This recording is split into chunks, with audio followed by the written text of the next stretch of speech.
Vamos à palavra? Abra sua Bíblia comigo lá no Evangelho de João, capítulo de número 15, a partir do verso de número 6. Evangelho de João, capítulo de número 15, a partir do verso 1, tá? Nós vamos ler do versículo 1 ao versículo 6, e eu quero compartilhar uma palavra com vocês a respeito de frutificação. A importância de chegarmos nesse nível espiritual para frutificarmos e assim darmos glórias a Deus. O texto que eu quero usar como base é Evangelho de João, capítulo de número 15.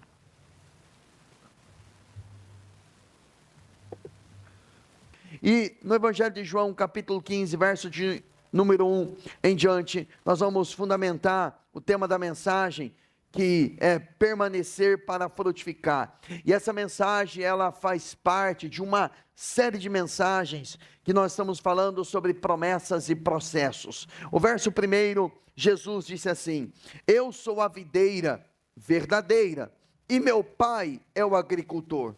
Todo ramo estando em mim não dá fruto, ele corta, e todo que dá fruto ele poda, para que dê mais fruto.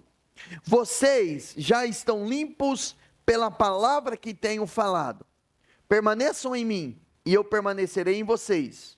Nenhum ramo pode dar fruto por si mesmo. Grave isso. Nenhum ramo pode dar fruto por si mesmo, se não permanecer na videira. E a videira é quem, irmãos? É Jesus. Agora preste atenção que Jesus, ele diz: eu sou a videira verdadeira.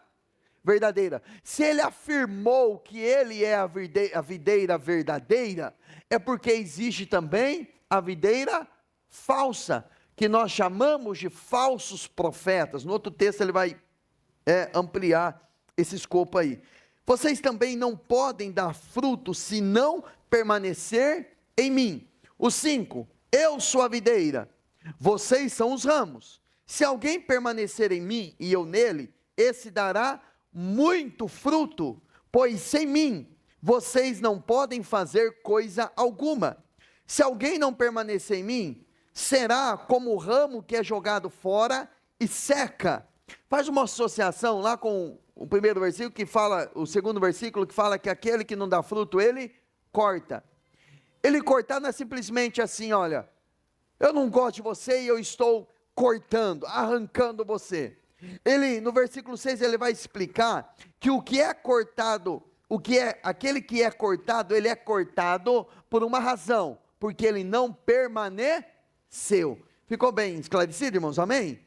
Tá bom? Porque senão pega um versículo isolado e a gente começa a fazer doutrinas equivocadas. Aí o 6, se alguém não permanecer em mim, será como o ramo que é jogado fora e seca. Tais ramos são apanhados, lançados ao fogo e queimados. Irmãos, o objetivo desse texto é Jesus mostrar que os seus filhos, eles devem frutificar, e permanecer em Cristo é algo indispensável. A ausência de fruto revela um afastamento da presença dele, e Jesus adverte seriamente sobre o perigo da apostasia. O que é apostasia? Essa palavra apostatar da fé significa se apartar da fé, se separar da fé. O texto lido, ele fala muito, você deve ter observado, ele usa muito a palavra permanecer, permanecer, permanecer, permanecer. Porque mais importante do que um dia levantar a mão ao Senhor e reconhecê-lo como único e suficiente Salvador, é a permanência na presença dele. Porque não é o quanto eu servi, o quanto eu fui útil, o quanto eu me movi nos dons, o quanto eu me movi no ministério, o quanto eu servi pessoas, mas é o quanto eu permaneci na presença dele. E Jesus, ele conta essa parábola para nos advertir sobre o perigo de se apostatar. Eu comentei com vocês antes de iniciar a mensagem que hoje, o dia desse culto, 19 de julho de 2026, eu completo 27 anos na presença dele. Mas o estar na presença dele é o resultado de permanecer nele, porque a vida que eu tenho na presença dele, não veio de mim mesmo, não veio do esforço humano, veio da permanência na presença dele, e permanecendo na presença, ele jorrou vida em mim, e que me deu sustentabilidade para poder permanecer esse período na presença dele. Então, ao longo da série de mensagens, só para entendermos e fecharmos a introdução aqui, ao longo dessa série de mensagens, promessas e processos, nós falamos sobre algumas coisas, como por exemplo, na primeira mensagem, eu falei sobre José. José recebeu uma palavra, e por intermédio de um sonho, foi submetido a 13 anos de processo, e depois Deus o coloca para governar no Egito, para servir pessoas. E eu falei como Deus gera uma palavra no nosso coração, nos submete a processos, que não adianta fugir dos processos, para depois cumprir a promessa. Depois, na segunda mensagem, eu falei sobre o primeiro ato de Deus, é o processo de enraizamento. Quando Deus está, após Ele nos dar uma promessa, Ele vai nos enraizar em Cristo, que é em tese, se tornar um crente inabalável, que é aquela pessoa que apesar de enfrentar muitas lutas, muitas dificuldades, ou muitas tentações, a pessoa pode ser jogada no muito ou no pouco, mas independente da situação que ela estiver vivendo, ela se torna uma pessoa inabalável, e ela não abandona a presença, ela está enraizada em Cristo, e apesar de tentações, de lutas, de ataques espirituais, de investidas do diabo, essa pessoa permanece. E após ela se enraizar em Cristo, ela entra, aí foi a outra mensagem, falando sobre crescimento. Não tem como crescer se eu não for enraizado. Se eu for enraizado, automaticamente e obviamente eu vou crescer.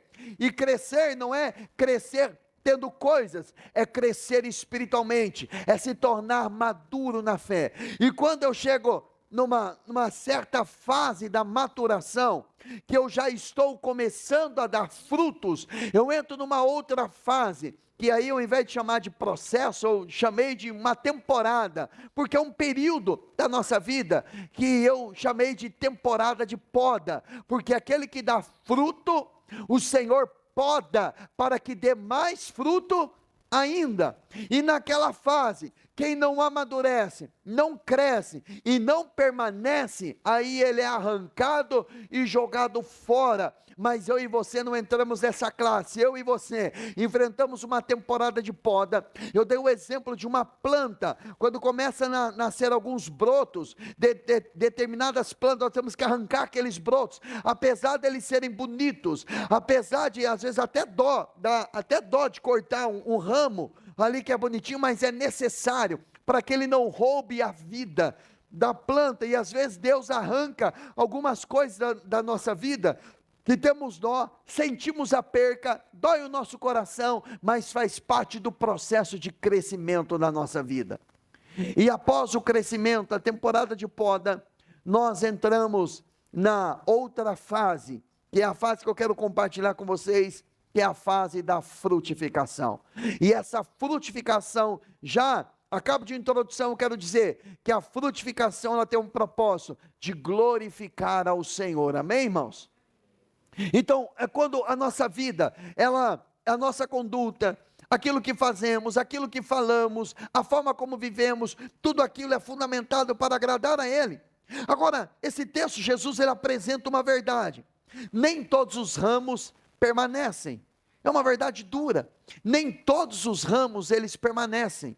Tem ramos que são cortados, que não permanecem e são jogados fora. E tem outros ramos que eles permanecem. E esses ramos aqui, Jesus falou que esses ramos somos nós. Então é um alerta que ele está dando para os seus discípulos, para aqueles que estão seguindo ele. É um alerta, uma advertência, vocês precisam permanecer. E muitos de nós somos tentados, somos atacados a não permanecer. Mas existe uma diferença entre ser podado e ser cortado. O ramo, quando ele está numa temporada de poda, ele sabe que aquela temporada de poda está sucedendo uma nova fase, uma nova estação, que é a fase da frutificação. Quando ele começa a tirar algumas coisas de nós, algumas coisas do meu coração, algumas coisas da minha vida hoje, já um pouco mais maduro, um pouco mais crescido, entre aspas, na fé. Hoje eu já compreendo algumas retiradas da nossa vida, algumas coisas que Deus vai tirando da minha vida. Eu já entendo isso, já não dói mais tanto, porque eu já aprendi que isso faz parte de um processo. Algumas despedidas, elas precisam ser dadas, algumas pessoas, elas precisam ser liberadas da nossa vida, para que o crescimento venha, seja o crescimento para ela, ou seja o crescimento para nós. Mas quando estamos ligados em Jesus, nós entendemos essa diferença, e essa poda acontece, não é porque Deus não nos ama. Muitas vezes, no início da minha fé, quando Deus tirava algumas amizades, removia algumas pessoas da minha vida, eu ficava chateado, eu não entendia, eu não compreendia, eu não tinha maturidade para entender, eu ficava chateado, achava que Deus não me amava. Mas hoje eu entendo que algumas coisas Deus poda, Deus tira, simplesmente porque Ele me ama, e Ele tem o melhor para a minha vida, e precisamos ter esse entendimento. Agora, o corte acontece, não é uma escolha de Deus, não é uma escolha, Deus da soberania dele, Ele escolheu um para ir para o céu, outro para ir para o inferno, de forma nenhuma.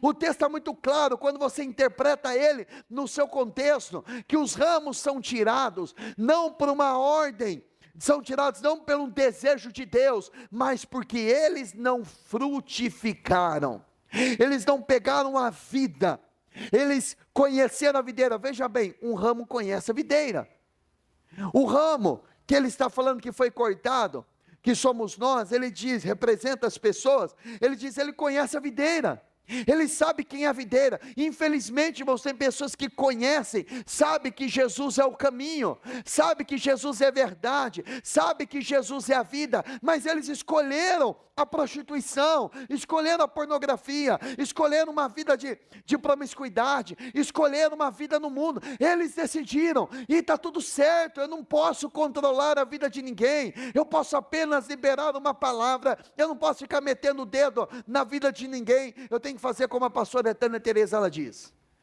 a palavra de Deus é como um leão, solta o leão, que ele sozinho sabe o que ele faz. Ou seja, simplesmente solte a palavra de Deus, e a palavra vai fazer a obra. Se o Espírito Santo não convencer, quem somos nós para convencermos alguém? E eu e você estamos aqui porque Ele nos convenceu, reconhecemos a sua voz, entregamos a nossa vida a Ele, e pertencemos única e exclusivamente a Ele. Amém, irmãos? Agora, Deus espera que todo ramo produza fruto. Por quê? Porque nós temos a vida que vem de Jesus. Nessa parábola ele apresenta 3 personagens. A videira verdadeira, ele disse, sou eu, é Jesus. O lavrador, ou o agricultor, aquele que cuida da videira, é o Pai.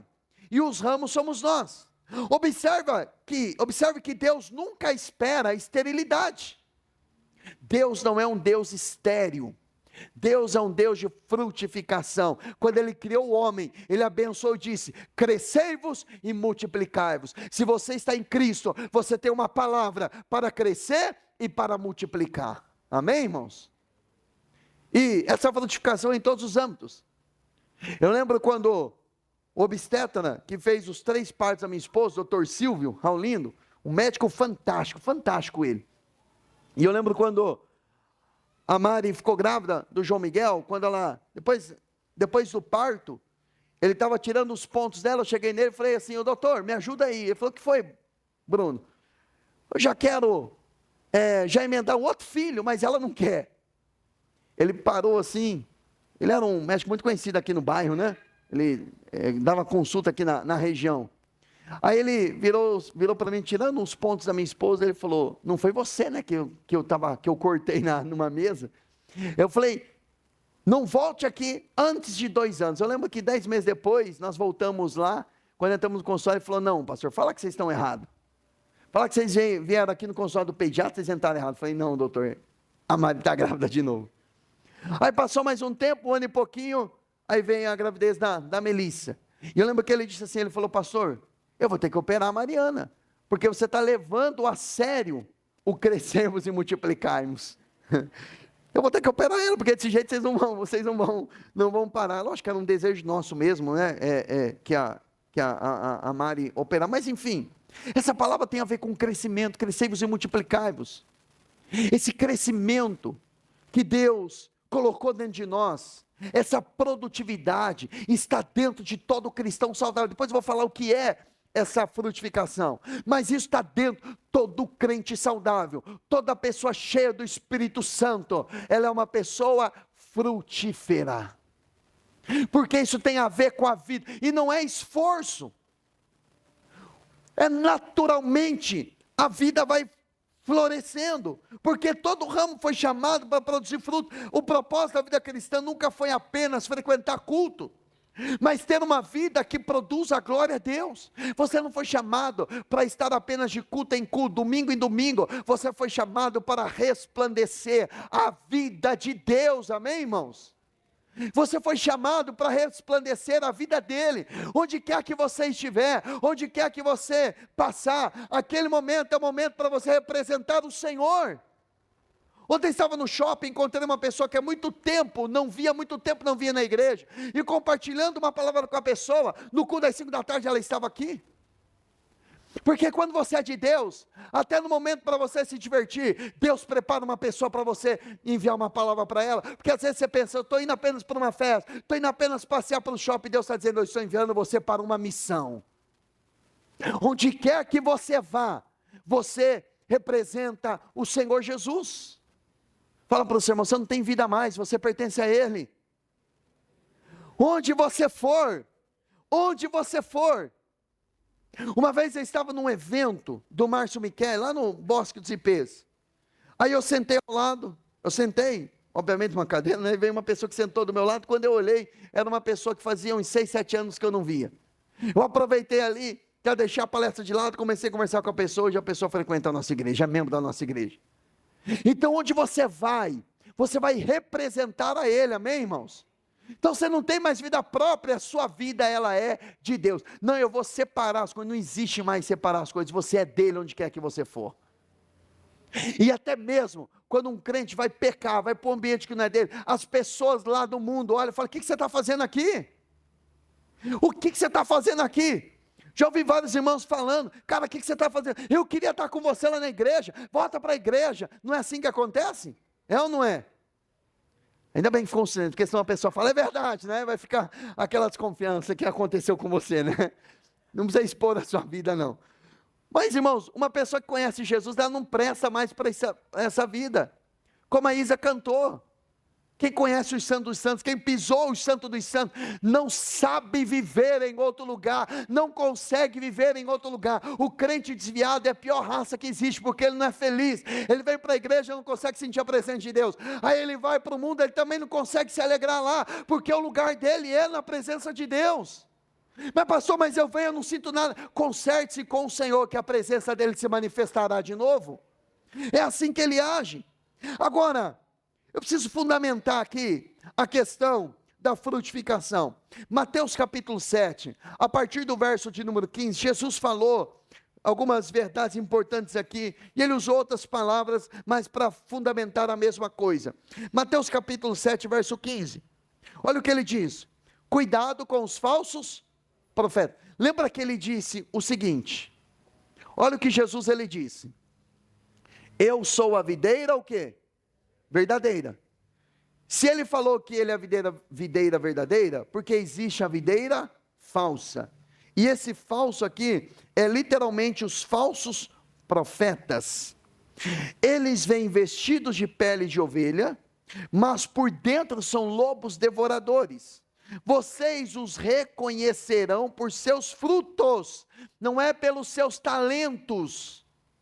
Porque lobo, ele tem talento, ele flui nos chamados dons espirituais, ele tem talento, ele tem linguagem, ele tem é a expressão corporal de verdadeiro, mas o interior é podre. Pode alguém, aí ele diz, vocês o reconhecerão pelos seus frutos. Ninguém é conhecido. Você não pode dizer, o Bruno é um homem de Deus porque ele prega bem. Você não pode dizer, o pastor é um homem de Deus, porque você me conhece apenas de pregação. É pelo fruto que reconhece uma pessoa, aliás, aqui está no plural, não é pelos frutos. Pode alguém colher uvas de um espinheiro, ou figos de ervas daninhas? O falso profeta, ele é um espinheiro, ele fere todo mundo. Ele machuca todo mundo, porque ele apenas quer usar as pessoas e descartá-las. Ele não tem palavra de edificação, não tem palavras dirigidas pelo Espírito, é só a alma dele gritando. Ele só produz ervas daninhas. Semelhantemente, toda árvore boa dá frutos bons, mas a árvore ruim dá frutos ruins. A árvore boa não pode dar frutos ruins, nem a árvore ruim pode dar bons frutos. Toda árvore que não produz bons frutos é cortada e lançada ao fogo. Assim, pelos seus frutos, vocês o reconhecerão. Agora, vamos substituir aqui a palavra falso profeta, para nós não ficarmos apenas olhando para outros, e vamos olhar para nós mesmos. Eu e você produzimos bons ou maus frutos? Passa uma peneira na sua vida. A sua vida aproxima pessoas de Deus, ou a nossa conduta, e eu me incluo nisso, afastam as pessoas do Senhor? O que eu faço promove o reino de Deus, ou o que eu faço ou deixo de fazer bloqueia o crescimento e o avanço do reino de Deus? Então eu e você precisamos olhar, entender de que lado nós estamos. Jesus contou uma outra parábola sobre uma figueira estéril. Irmãos, isso é muito sério. Lucas capítulo 13, verso 6. Ele conta uma parábola, ele diz, um homem tinha uma figueira plantada em sua vinha. Foi procurar fruto nela e não achou nenhum. Por isso disse ao que cuidava da vinha, já faz 3 anos. Quantos anos? 3. Uma referência à primeira vinda de Jesus aqui nessa terra. Que demorou, ele permaneceu nessa terra quantos anos? 3 anos. Que veio procurar fruto nessa figueira. Essa figueira aqui é Israel. E não acho. Corte-a, por que deixá-la inutilizar a terra? Respondeu o homem, Senhor, deixe-a por mais 1 ano, e eu a cavarei ao redor dela e adubarei. Se der fruto o ano que vem, muito bem. Se não, o quê? Corte-a. O que alguns comentaristas dizem a respeito desse texto? A figueira que é Israel. Jesus, ele veio primeiro para os judeus, ele veio para os seus e os seus não o receberam. Pelos seus não o receberem, o evangelho passou a ser pregado a nós. Então eu e você temos o privilégio, porque de certa forma Israel rejeitou o Messias. Esse período de 3 anos, Jesus veio a essa terra, ele curou, ele libertou, ele pregou o evangelho, ele anunciou o evangelho, ele vai à cruz, ele morre, ele ressuscita ao 3º dia, e ele faz a sua obra. Por mais que ele fez a obra, o Senhor da vinha olhou para Israel, falando de Israel, e não viu fruto. Qual era o fruto? De permanecer em Jesus, não reconhecer o Senhor. Então veio outro e disse, Senhor, me deixe por mais 1 ano, eu vou adubar, eu vou cuidar da terra, me dá mais 1 ano, e depois desse 1 ano, o Senhor pode olhar. Esse 1 ano aqui, não é 1 ano literal, está falando da temporada do Espírito Santo, que é a temporada que eu e você estamos vivendo hoje. Nós estamos vivendo na era do Espírito Santo. Esse adubo é o Espírito Santo falando com você, se arrepende do seu pecado, busque Jesus, invoque a Ele, entregue a sua vida para Ele, se relacione com Ele, seja firme com Ele, é o Espírito Santo. Mas um dia o Senhor vai voltar, e naquele dia vai ser tarde demais, para aqueles que ouviram, mas não obedeceram. Deu para entender, irmãos? Amém? Então nós estamos vivendo essa fase do Espírito. No culto da manhã, eu preguei sobre algumas profecias de Joel, e do Salmo 16, que era uma clara referência ao Messias, a Jesus. E assim como Joel se cumpriu, que o Espírito Santo foi derramado, até o dia do Senhor. O dia do Senhor também vai se cumprir, que é a volta do Senhor.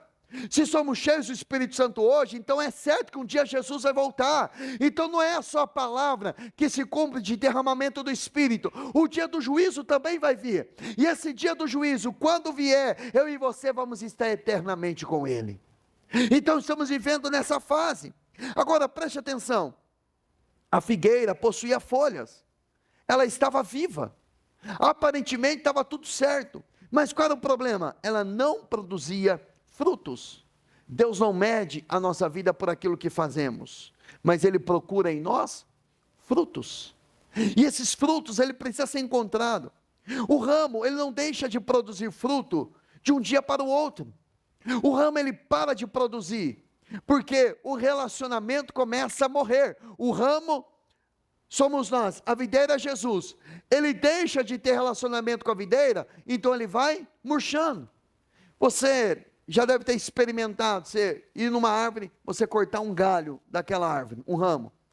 No dia seguinte, questão de horas, as folhas já começam a murchar, não é assim? Questão de horas, 24 horas depois, as folhas já estão todas, já murcharam todas, porque perdeu a vida do caule, perdeu a vida da planta, a vida da árvore, ela foi desconexa. Uma pessoa que vai perdendo o relacionamento com o Senhor, ela vai morrendo. Ela não morre de uma vez, ela vai morrendo. A apostasia, ela é o resultado de um esfriamento, e o esfriamento começa assim, um dia sem orar, um dia sem ler a palavra, tudo começa com pequenas atitudes. Depois vira o culto, a pessoa que vinha quarta e domingo, de repente ela só vem de domingo. Aí de repente é um domingo sim, um domingo não. Depois é um domingo sim, 2 domingos não. Depois, é só uma ceia, eu não vou na ceia porque eu tenho isso, eu tenho aquilo. Aí deixa de participar de uma ceia. Recente uma pessoa me procurou, falou assim para mim: pastor, eu estou fraco na fé, não estou conseguindo ir para a igreja. Encontrei por aí. Eu disse para ela: você participou da ceia? Ah não, pastor, eu não participei. Eu falei: por isso que você está fraca. A Bíblia diz que há muitos que estão fracos, doentes e até que já estão dormindo, porque não discerniram a ceia do Senhor. Quando participamos da ceia, a ceia nos fortalece, não é assim? Domingo passado participamos, todo segundo domingo do mês é a ceia aqui na JP. Toda vez que participamos da ceia, toda vez que ceamos, nós saímos fortalecidos, cheios da presença de Deus, não é assim? Porque participamos do corpo, do sangue de Cristo. Então, nós vamos esfriando aos poucos. Isso é uma palavra de advertência, porque nós não podemos falar: não, isso nunca vai acontecer comigo. Meu irmão, pessoas que são afastadas hoje, elas diziam ontem também: nunca vão me desviar, choravam, diziam: eu te amo, Jesus, mas eu negligenciando pequenas coisas. Antes da queda veio o distanciamento. Pedro, quando ele negou Jesus, quando Jesus é preso, ele começa a andar distante. Primeira coisa que Pedro fez, foi seguir Jesus de longe. Segunda coisa que Pedro fez, ele começou a se esquentar lá na fogueira daquelas pessoas que prenderam Jesus. Cuidado onde você está buscando fogo. Entenda fogo do jeito que você quiser entender, em todos os sentidos. Em todos os sentidos, que passou pela sua mente, limpa uma mente maliciosa. É desse fogo também que eu estou falando. Onde é que você está se esquentando? O que é que você está fazendo? Meu irmão, a nossa vida pertence a Ele. Aí a pessoa abandona a oração, ela abandona depois a palavra, depois ela vai abandonando a comunhão, a obediência, e depois ela abandona a fé. O que é que, sinceramente, o que aconteceria comigo e com você, se fosse baixado um decreto, se para ir para uma igreja, congregar, servir Jesus, nós perderíamos a nossa casa, nós perderíamos o nosso carro?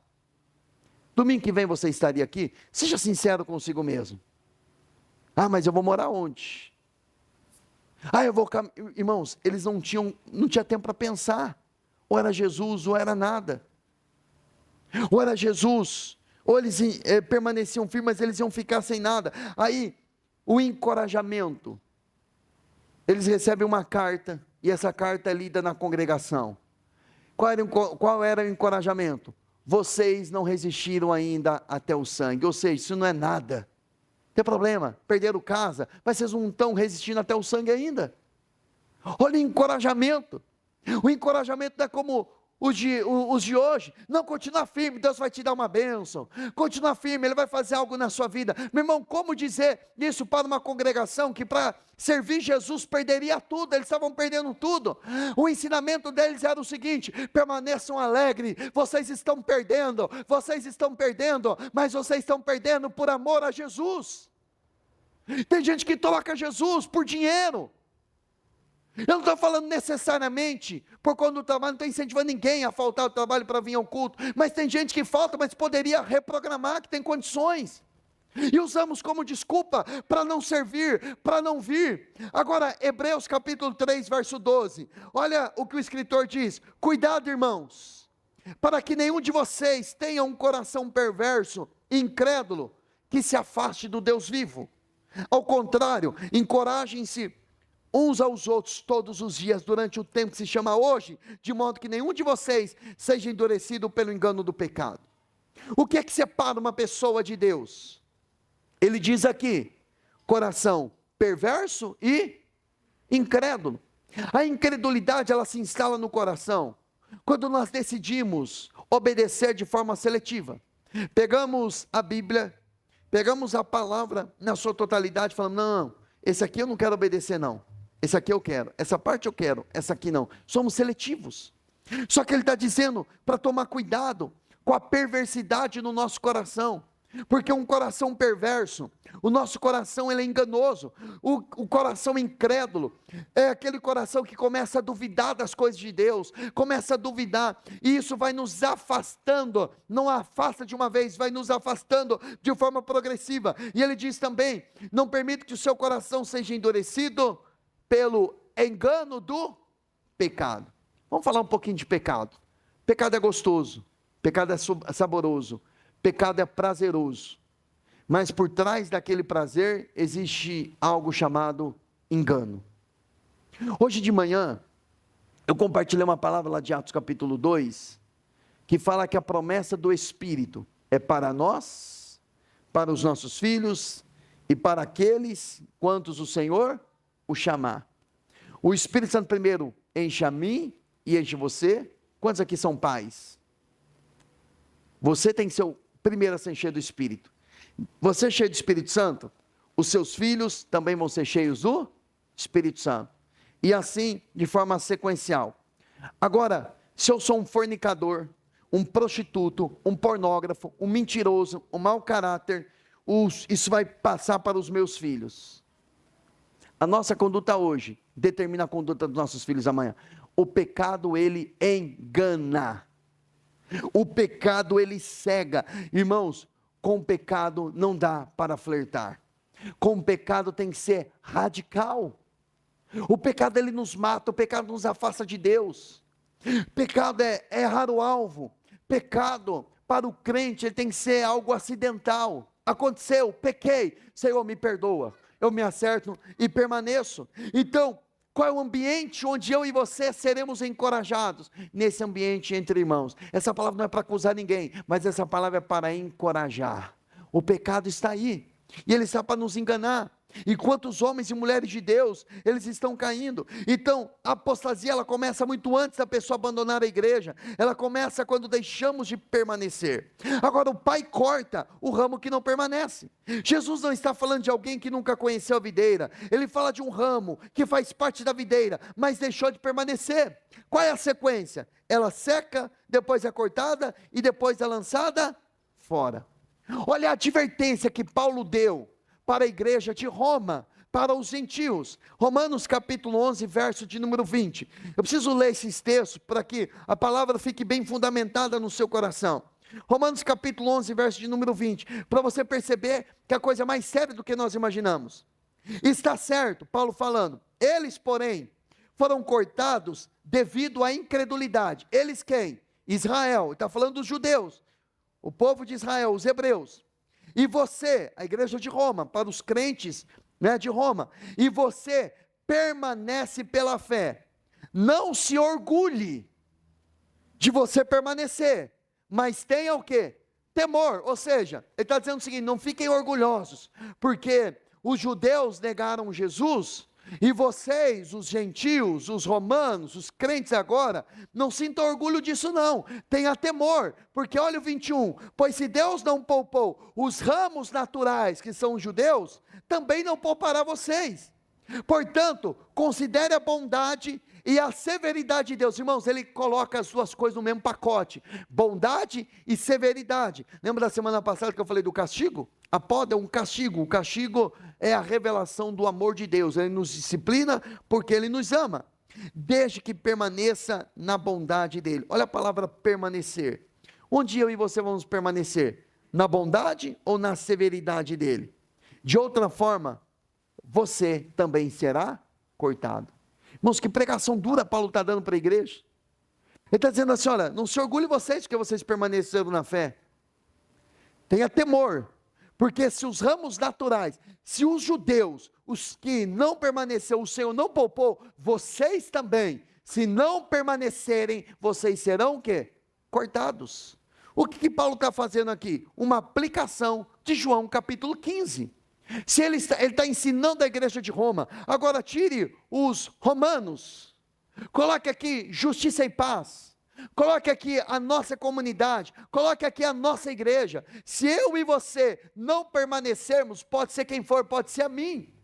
Eu estou falando hoje, completo 27 anos caminhando com Cristo, mas se amanhã, segunda-feira, eu sair e começar a fazer besteira, eu jogo na lata 27 anos caminhando com Ele. Então a ideia é permanecer.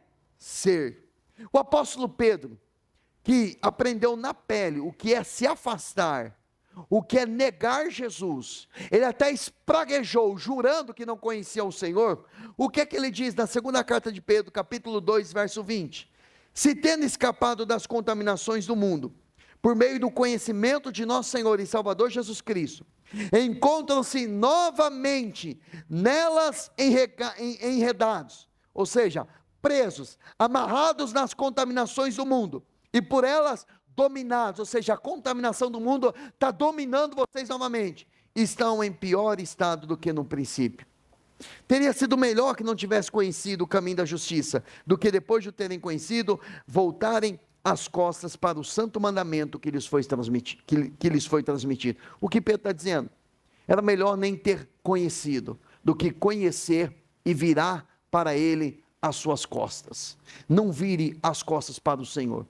Irmãos, eu queria realmente trazer uma palavra de encorajamento, uma palavra de empolgação, de que Deus vai fazer coisas extraordinárias. Eu sei que Ele vai fazer isso, é fato, mas nós precisamos de uma advertência também, porque quem permanece hoje, tem que permanecer amanhã, e permanecer amanhã, e no outro dia, e depois, e depois, e depois, e depois, até quando? Jesus, ele disse em Mateus 24, aquele que perseverar até o fim será o que, irmãos?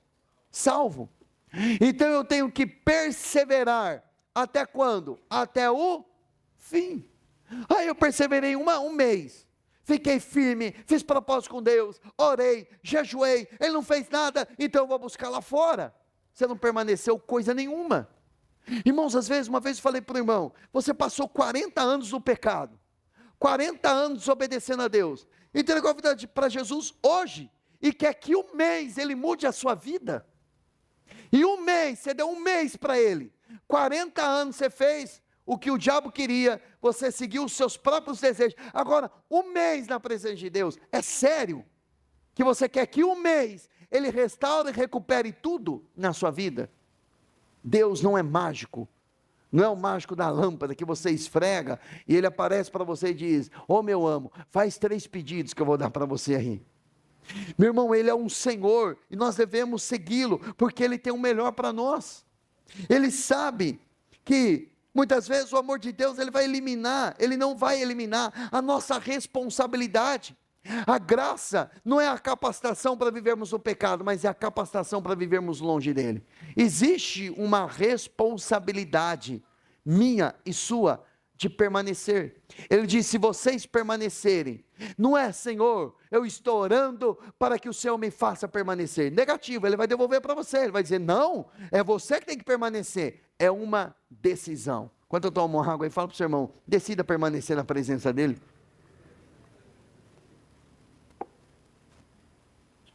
Eu sei que é chato repetir para o outro, mas é para acordar o irmão que está do seu lado, amém? Me ajuda a pregar aí, acorda e dá um chacoalhão nele. Mas enfim, Deus nos chama para perseverar.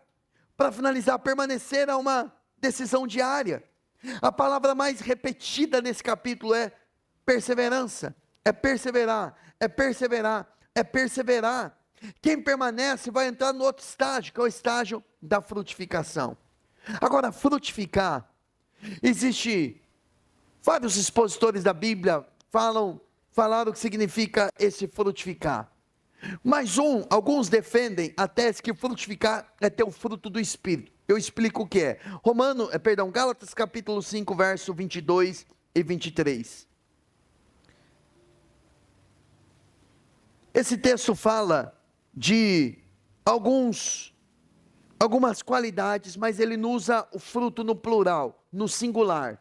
Entretanto, o fruto do Espírito então não são frutos, é um fruto. Isso vai estar dentro do crente que é cheio do Espírito Santo. Ele vai ter essas qualidades, eu vou explicar depois cada uma. Amor, alegria, paz, paciência, amabilidade, bondade, fidelidade, mansidão, domínio próprio. Contra essas coisas não há o quê? Lei. Amor, que tipo de amor é esse? A palavra no grego é a palavra ágape. É o amor sacrificial, incondicional e voluntário. Ou seja, eu amo a presença dele. Amor ágape. Ou seja, é o amor sacrificial. Ou seja, eu vou fazer um sacrifício. Isso é um amor sacrificial. É que a palavra no português, nós falamos amor, usamos a palavra amor para tudo quanto é tipo de sentimento. Nós falamos para a esposa, eu falo para minha esposa, para a Mari, eu te amo. Eu falo para os meus filhos, eu amo vocês. Eu falo para Deus, eu amo o Senhor. Falo para o cachorrinho lá, eu te amo. Falo para o amigo, eu amo você. Mas são amor distintos. No grego, isso era diferente. O amor para com Deus é o amor sacrificial. É o amor ágape. Esse amor ágape ninguém tem se não tiver o Espírito Santo. Nenhum homem. Às vezes nós falamos assim, o fulano ele é amoroso, mas não é o amor ágape. Se ele não é de Jesus, ele não tem o amor ágape, que é a ponto de se sacrificar pelo Senhor para estar na presença dele. Esse amor é depositado como resultado do Espírito Santo. Sabe aquele crente que não consegue renunciar a nada por Jesus? É que ele não tem o Espírito Santo. Supostamente é um crente, né? Porque o crente ele sacrifica. O verdadeiro. Esse é um amor incondicional. Eu te amo, Senhor. Eu te amo, Jesus. Eu te amo, Jesus. Se eu tiver que ter muita coisa, eu vou continuar te amando.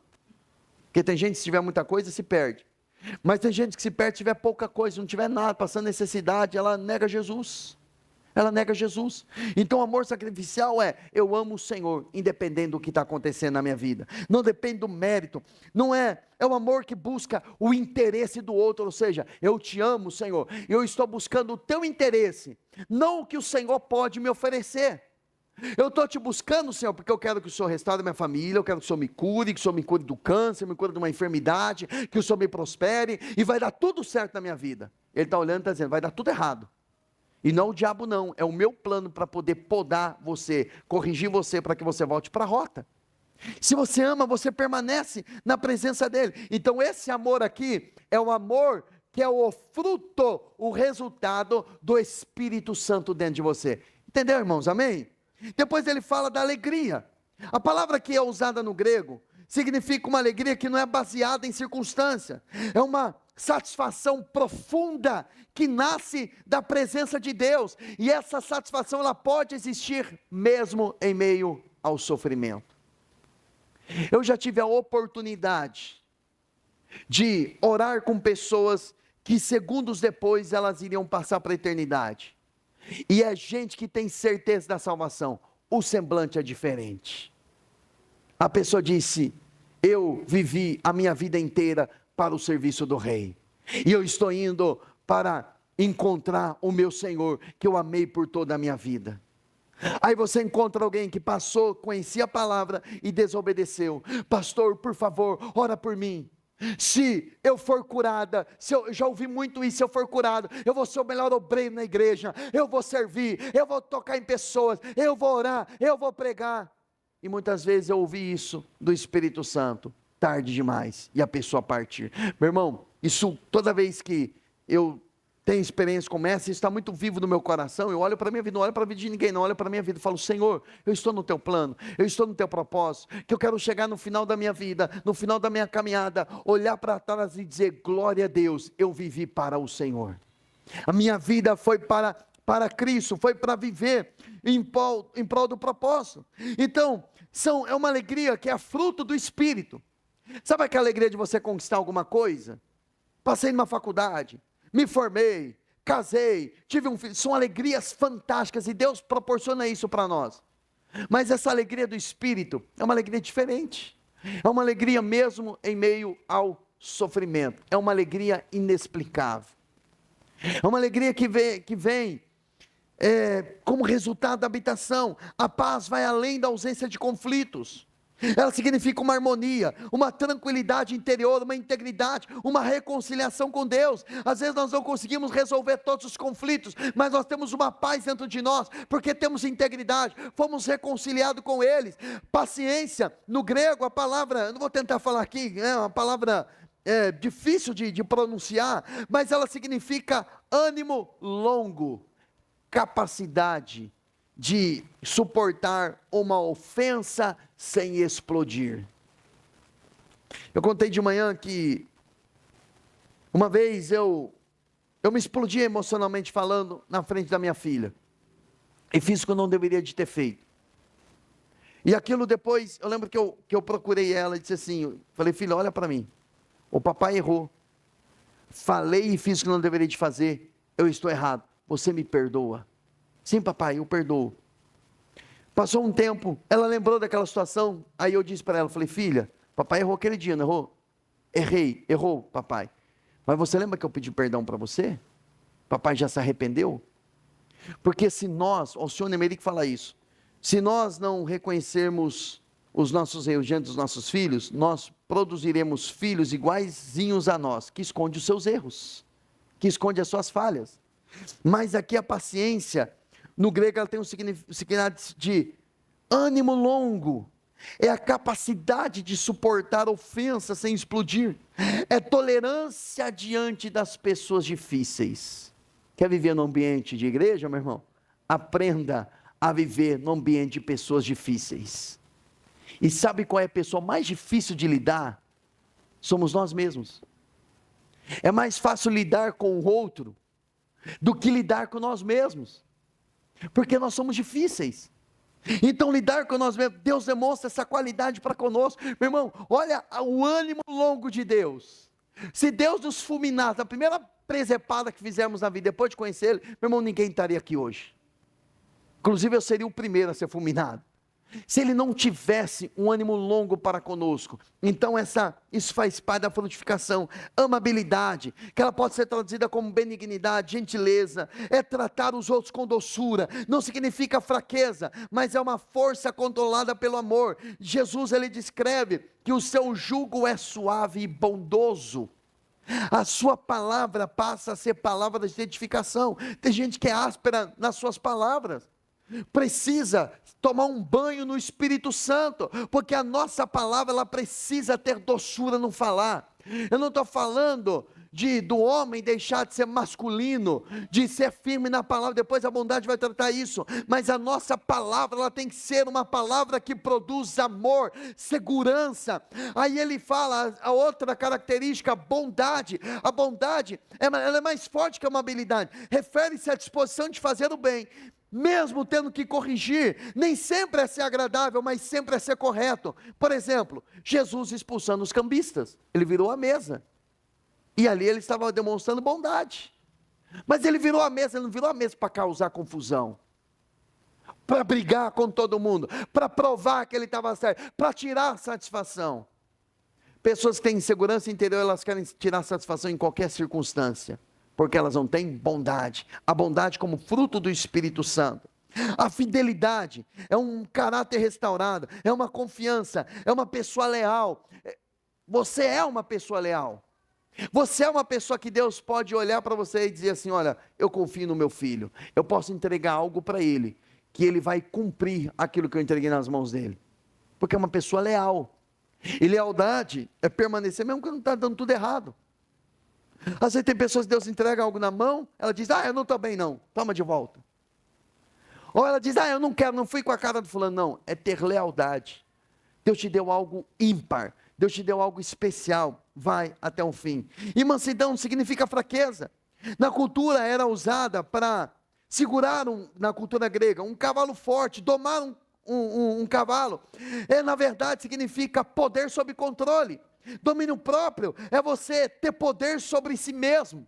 Não adianta você orar, você vai continuar com desejo, com emoções, com impulsos. Problema com a língua, problema muitas vezes com a sexualidade, alimentação, pensamentos, mas é você ter autocontrole, é você dominar a si mesmo. A primeira pessoa que você precisa dominar é a si mesmo.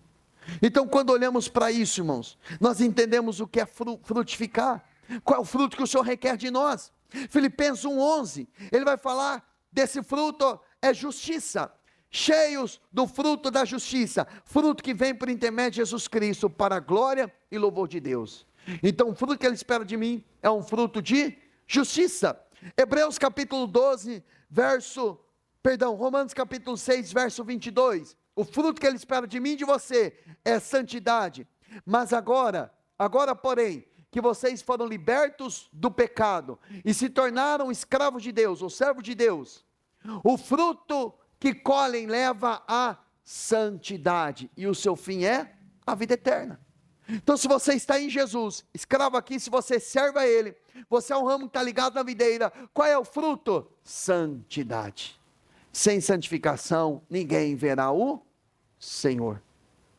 No final do culto das 5, eu estava orando aqui, e o Senhor trouxe no meu espírito, que Ele procura os da casa de Zadok, são os sacerdotes santificados. De repente seja o tema da mensagem na semana que vem. Desconfie que Deus vai quer falar conosco, né? Porque na hora da oração veio essa frase no meu coração, ou seja, aqueles que são santificados. A raiz de Zadok era uma descendência de sacerdotes que eram santificados. A descendência de Eli era uma descendência completamente contaminada. Então o fruto que ele requer em você, para não te cortar, para não nos cortar, é o fruto de santidade. Santidade não é esforço próprio, é vida com Deus, e aí nós vamos frutificar. Ele fala também de boas obras, Colossenses 1:10, isso para que vocês vivam de maneira digna do Senhor, em tudo possam agradá-lo, frutificando em toda boa obra, crescendo no conhecimento de Deus. Então, boa obra, aquilo que você faz de bom, isso faz parte de você estar ligado em Jesus, é aquilo que Ele manda você fazer. Agora, fruto também pode se referir a uma vida de louvor a Ele. Hebreus 13:15, por meio de Jesus, portanto, ofereçamos continuamente, eu gosto dessa palavra aqui, continuamente a Deus um sacrifício de louvor, que é fruto de lábios que confessam o seu nome. Então, que os seus lábios, os nossos lábios, sejam para oferecer louvor a Ele. Paulo, fazendo uma aplicação, ele diz em Romanos 1:13, que fruto é ganhar almas, é ganhar pessoas. Então, tudo isso faz parte do pacote, que quem está em Cristo, quem permanece nele, esse dá muito fruto. Agora, você tem frutificado ao Senhor? Se não, é tempo de buscar a Ele, porque além de Ele desejar entregar coisas a você, Ele deseja que você seja um instrumento nas mãos dEle. Ele escolheu você, Ele chamou você para que você vá e dê muitos frutos, amém? Vamos orar, fique em pé em nome de Cristo Jesus.